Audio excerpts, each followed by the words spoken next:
How to use coins and gold wisely in Gunship Battle. First of all, open the game and check your current coin and gold balance in the main menu. Knowing how much currency you have helps you plan upgrades and purchase better. Next, prioritize spending coins on upgrading your favorite helicopters first. Focus on weapons, engines, and armor upgrades that match your gameplay style and mission requirements.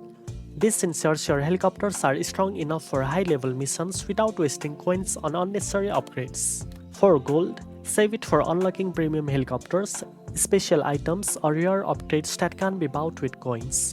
Avoid spending gold on minor upgrades that can be done with coins to get the most value.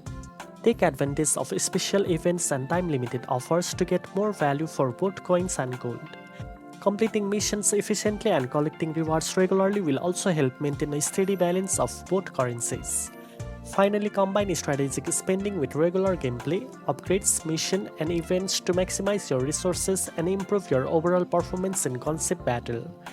Now you know how to use coins and gold wisely in Gunship Battle. If you found this video helpful, don't forget to like, share, and subscribe for more gaming tips. Thanks for watching, and I'll see you in the next one.